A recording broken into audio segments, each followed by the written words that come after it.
Hey, Shantel, how are you? I'm doing great, Gil. How are you doing today? I'm doing lovely. I'm looking forward to heading out to LA here in a little bit. I hear you and your team are planning a little bit of a shindig. Is that right? Yeah, a little event, just a little conference. Small gathering of friends, right? Yes, exactly. So I'm excited to have you on because obviously for our listeners of this podcast, we're predominantly admissions enrollment management folks. So a lot of the folks who listen to this podcast will be in LA for the NACAC conference here in a couple of weeks. So I wanted to have you on, one, to get to meet you virtually in person and then in person in a couple of weeks, but two, to also kind of give everyone a preview of what to expect from the 2024 NACAC conference. But before we hop in to the logistics and the planning and the fun and all that sort of stuff, I would love for the folks who might not know you yet or have been connected with you yet, who are listening to this podcast or watching us on YouTube, to get to know you a little bit. So tell us your story. How did you get to NACAC? What's your definition of your role? What you do? How you got there? All that sort of fun stuff. Absolutely. I'd be happy to. I am the Chief Experience Officer with NACAC. I joined the organization, I believe it was February of 2021. So we were still very much in the pandemic phase. Um, and I basically oversee the membership experience, our events and meetings, including conference and our college fairs and other convenings, sales and marketing, and global engagement. Awesome. And so prior to NACAC, what brought you to NACAC and brought you to this experience? Yes. I'm going to tell you where I went to college because we're NACAC. So when I finished up undergrad at Virginia Commonwealth University, go Rams, in Richmond, Virginia, I got my first job out of college actually with the Washington Post. And I was a sales assistant. And so I worked my way up, and eventually I was there for a number of years at the Post print. And then I transitioned over to digital because I wanted to get into the .com space. So I started working for WashingtonPost.com in marketing roles, consumer marketing roles, and product management. So that was really exciting. I went from the Washington Post then to Marriott International. So I worked at Marriott Corporate in digital marketing. So I was in digital marketing for the Courtyard brand for a number of years. And then from there, I transitioned into the nonprofit association space. And I spent a number of years with the Global Business Travel Association, based right here in DC. All the positions or roles I've been here in the DC area, or in the DMV, as we like to call it. But I was there in a marketing capacity. By the time I left, I think I was Senior Vice President of Global Marketing and Research. And then it was interesting because we were in the heart of the pandemic. And I saw the Chief Experience Officer role. My daughter had just been accepted into college. And so I'm like, oh my God, I just felt so passionate about this role because I'd already worked in membership and just worked across the organization in other roles. And so yeah, I ended up here at NACAC, and I love it. I absolutely love this role. Well, and it's got to be a rewarding experience having come on during the throes of the pandemic when, I remember prior to clicking record, I was telling you about how, I've been going to the NACAC conference since not the last time it was Baltimore, but the time before that.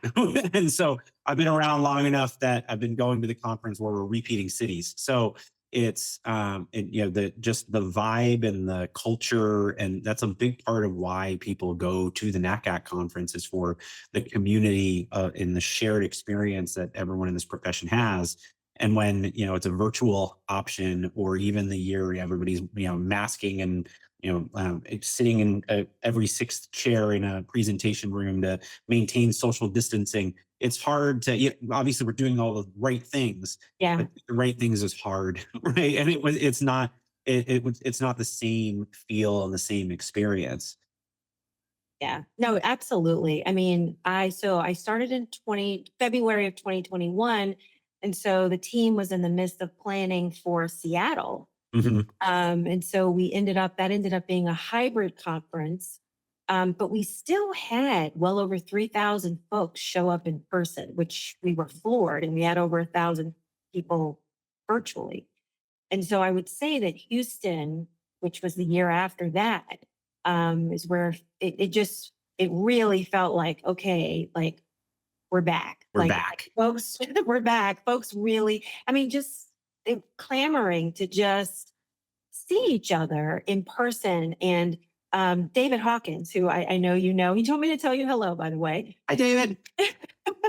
He said to me, he said, there's one thing about the NACAC conference and just our community, our membership. They are huggers. Like they are like people are going to be hugging you that you have not met yet, but you've emailed with them, so there's a connection. And so that's exactly what happened in Houston, and we've just grown year after year. And last year, being in Baltimore, was our third largest NACAC conference, which is pretty phenomenal. So We single-handedly doubled the population of Baltimore. No, I'm just kidding. All the love to Baltimore. We love Baltimore. love Baltimore, love Baltimore. Yes. Yeah, and I'm with you. And I think part of that is, you said, the in-person experience is it's not unique to higher education, but I feel like it is uniquely critical to higher education when it comes to being a professional in that space. You see it even things like college fairs, right? Like I feel like one of the things that made, and I say this all the time in various different circles, but what saved the college fair in a lot of respects was a lot of the virtual college fairs that people were doing during COVID that were not necessarily the best experience on either end. And we learned that even at an in-person college fair, when if it's not a well-attended fair, bad timing, whatever, you still get to turn to the right, turn to the left, and talk to your friends, at least about how bad the fair is, but at most about what's going on at your offices and networking and talking about all these different opportunities, next professional development opportunity, what conferences you're going to. You don't get that. You don't get those types of experiences in kind of these virtual forums. So obviously virtual has a great place. I worked at a virtual events company during the height of COVID, so I understand how we can kind of fit in a lot of these different places. Obviously, we're connecting for the first time virtually, and we'll see each other in a couple of weeks and hug and say hi, right? Share a hug. Exactly.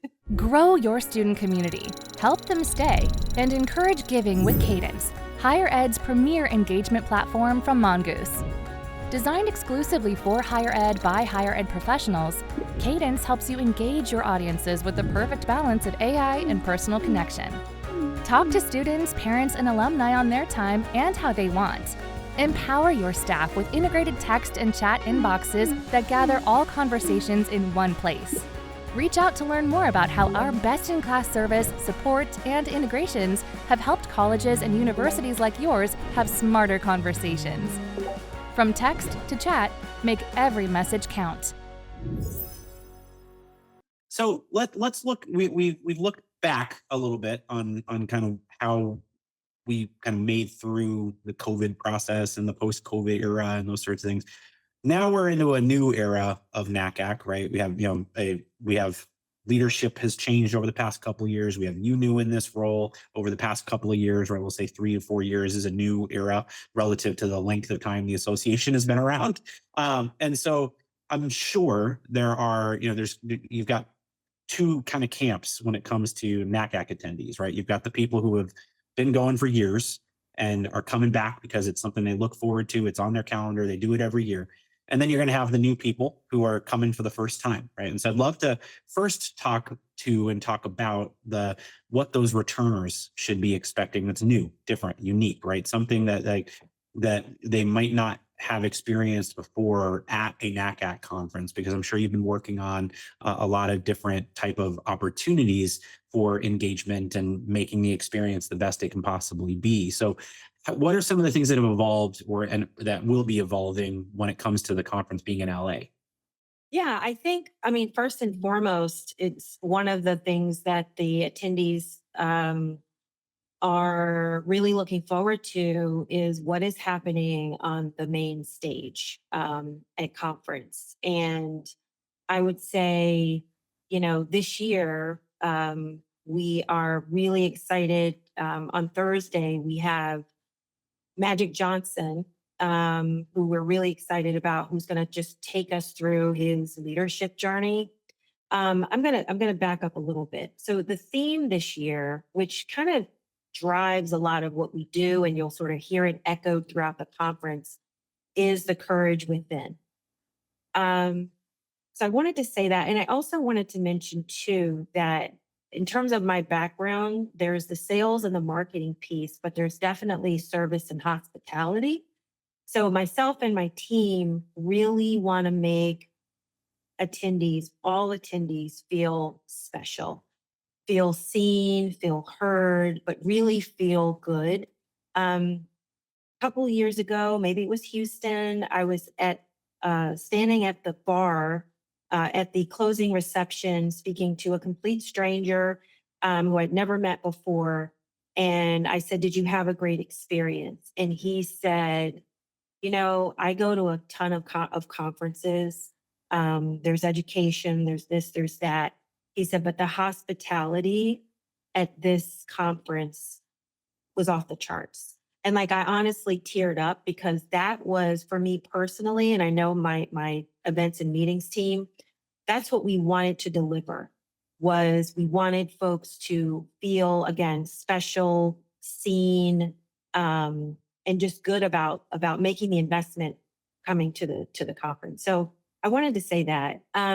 But I think our main stages, the one word that I think I'll be using is intentionality, because this is not a rinse and repeat conference in any way. So on the main stage, I mentioned, Magic Johnson, who is, I don't remember the last time NACAC has had a keynote speaker on the main stage, but they will this year with him. And he is going to take the first 30 minutes of his time with us and just walk us through his leadership journey. And I think given all that is happening, and when you think about the theme, he epitomizes the courage within. I think folks will want to hear what he has to say. And then the latter part of his time with us, he will sit down and have a conversation with our CEO, Angel Perez. So we're really, really, really excited about that. I would say, again, the word intentionality, our education sessions. So these education sessions obviously are submitted by our members, but in terms of the review of the sessions, the session selections, our members are part of those conversations as well. NACAC doesn't do that in a bubble. And so we really listened to our members, and there are some sessions that are kind of backed by popular demand, but we're going to be talking about, you know, NCAA student athletes and international education, test optional, and the FAFSA, and mental health, which is huge, right? That's a huge topic for everybody, and self care, and also a topic that has been coming up a lot is retaining and advancing talented staff. So those are just a few of the popular topics that I just wanted to mention. But there's going to be over nearly 120 education sessions, which is fantastic. We did our best to create as many education session blocks as possible, but we've got 370 inspiring speakers who folks will hear from throughout those ed sessions. So that's exciting. The other thing I wanted to mention was, and this is new, is on demand. So last year we threw it in and I made that announcement on stage last year, but on demand is now part of registration. So when somebody registers to attend the NACAC conference, on demand is included in your registration. And what that gives you is the PowerPoint presentations that are delivered during the ed sessions, as well as the audio overlay. So for the eligible conference sessions. So I wanted to share that as well, because I think that's really important. There are one or two sessions, especially if the Department of Education, for example, is doing a session that we may not be able to record, but all other sessions should be available very shortly after conference. Well, and I think that's a great value add for attendees is, and you think about it from a investment perspective, you effectively doubled everyone's investment because now they have access to all of the sessions that they couldn't go to if they went to a session. There were multiple sessions at the same time. They had to make a hard choice. They have the access to that content that they otherwise wouldn't have gotten, right? And so and I feel like from as a past just general attendee, that's one of the biggest things, right? Is you have to prioritize your time. And when teams come, it's, well, you're going to go to this session, you're going to go to this session, and I'm going to go to this session, so that we're not all in the same place. We can all bring it back together, and you can still do that, and you probably still should do that. So you're not just like snickering and joking around in the back with your friends, but you've got the opportunity now to get that insight firsthand. And this is I feel like it's just a byproduct of the changes that we had to make during COVID having relevancy here, is this content being accessible and available, right? Absolutely. No, absolutely. I also, wanted to mention just the expo floor, which is always bustling during our conference, but we have, for the first time ever, we have, I believe, over 80 first-time exhibitors, which I think is fantastic and will really benefit our attendees. So our attendees will get to engage and get in front of these first-time exhibitors who want to show off their products and services to help our attendees do their jobs better.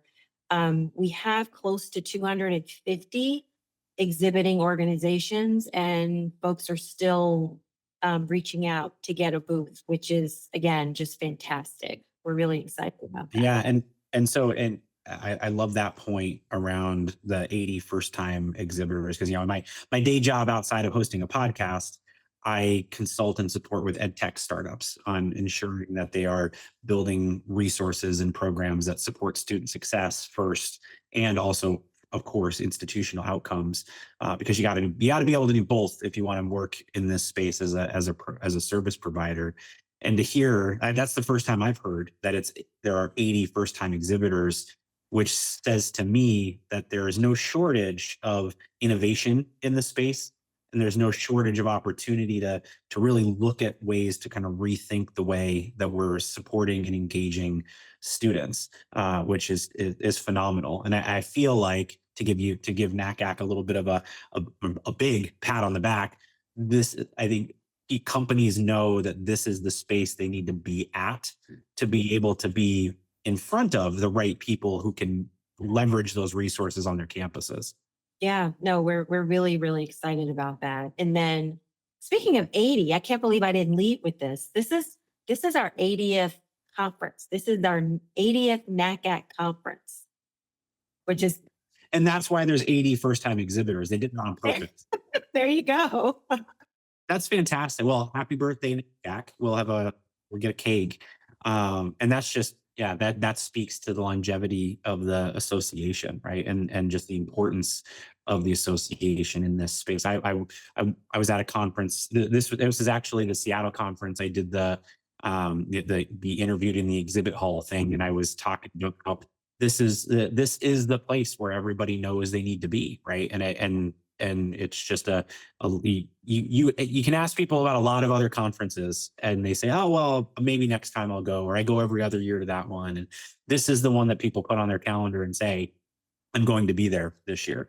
And so for the first timers who are coming, right? I think that they'll after this conference, they'll be the ones that are putting it on their calendar every year.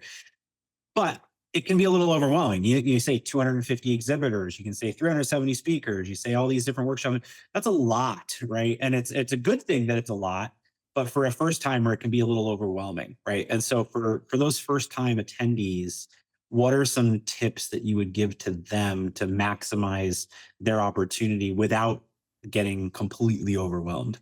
Yeah, no, that's a really great question. I'd say first and foremost, they'll want to download the mobile app.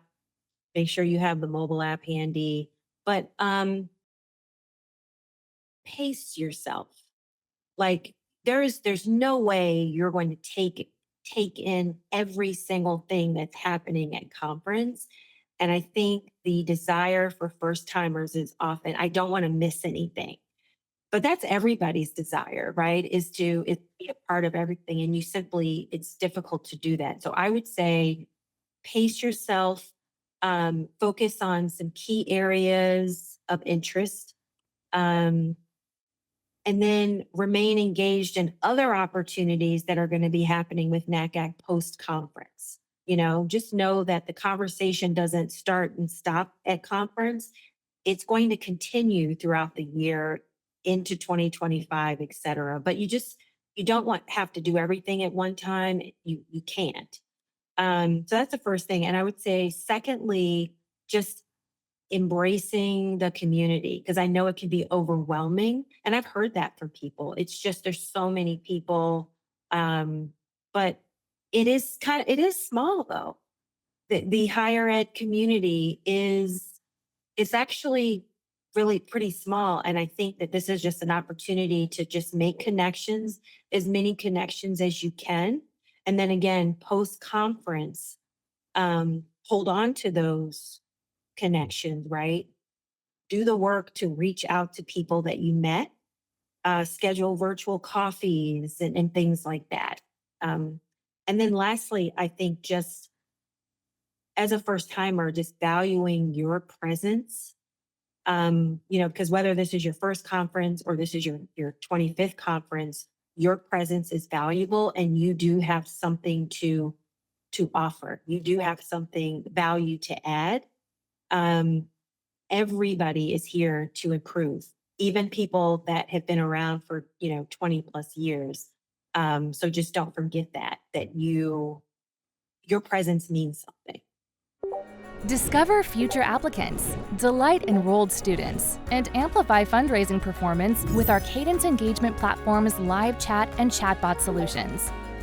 Designed exclusively for higher ed by higher ed professionals, Cadence helps you engage your audiences with the perfect balance of AI and personal connection. We leverage proactive outreach and anticipate common roadblocks, knowing the most significant decisions often start with the smallest conversations. Our powerful AI ensures instant support and is smart enough to know exactly when to hand off to a staff member. And if nobody is available, it allows for easy follow-up.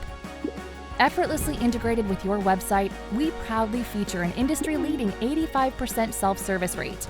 It's never been easier to make every message count.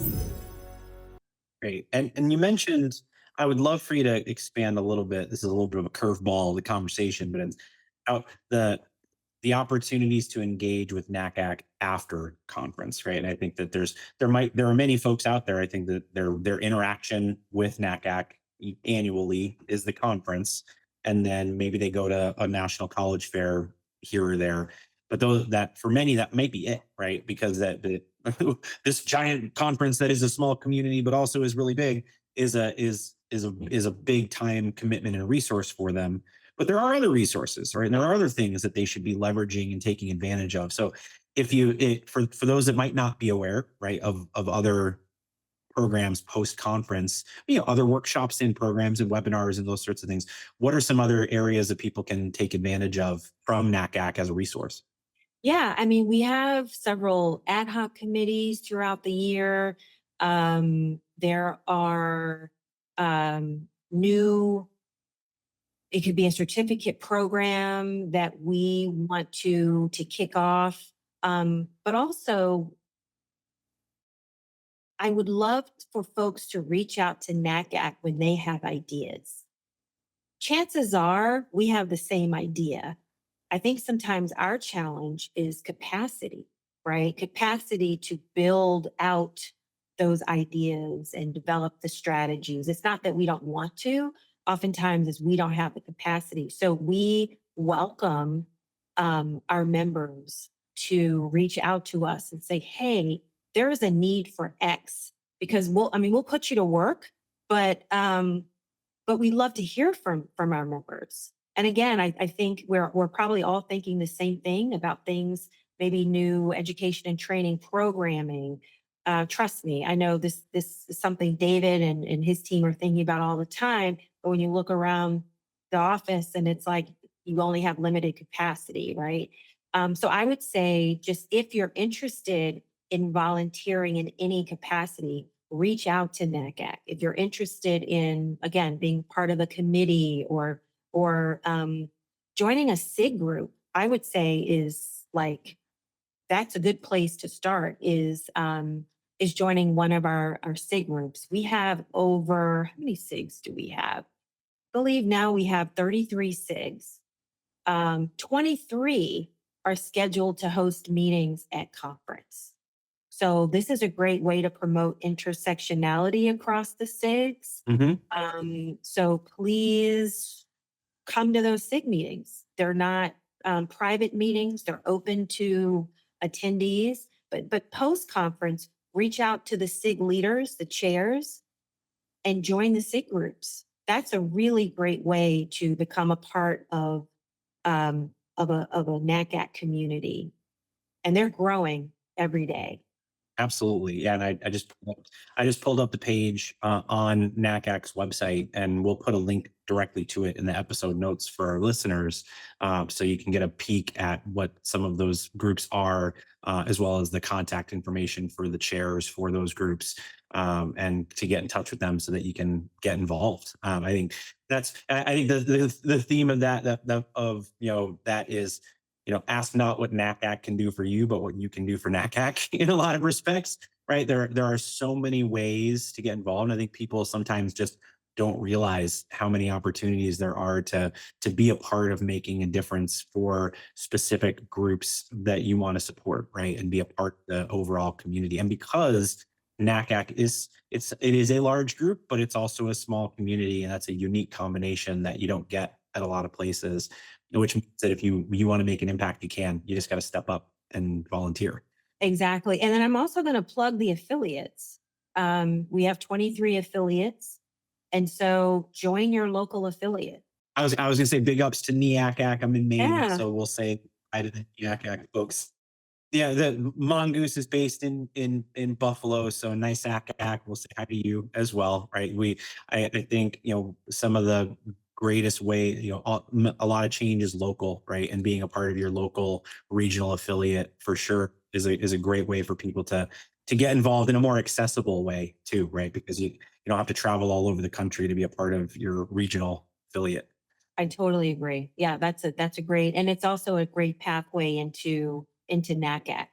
So yeah, no, definitely. Yeah, we had Carlos Cano, who's really big in the New Jersey ACAC, on the podcast last season, and he's very big advocate and supporter. He still has his NACAC championship belt in the background of his office, because they have a championship belt they pass around to people and whatnot. So it's fun. It's fun. Like New England, it's all about the number of ribbons you have on your name badge when you're walking around the conference. Like there's all these different fun culture things that each regional affiliate has, that it's fun to be a part of. So Shantel, I appreciate you taking the time to be here today and to share a little bit about what's new, what to expect, how to get the most out of the NACAC conference. I'll give you the last word for folks that want to get in touch with you, keep this conversation going. Obviously, come find you at the conference and give you a big hug. What are the best places for people to find you, stay in touch, and get connected? So at conference on site, I'll be the woman walking around with my hair on fire. No, I'm just joking. You're not doing it right if you're not, so it's fine. No, I will be around and, I invite you to come to the membership meeting, which is Saturday morning. It's pretty early. I think it's at 8 a.m., but I'll be there. I'll be at all the main stages. I'll be around the NACAC booth.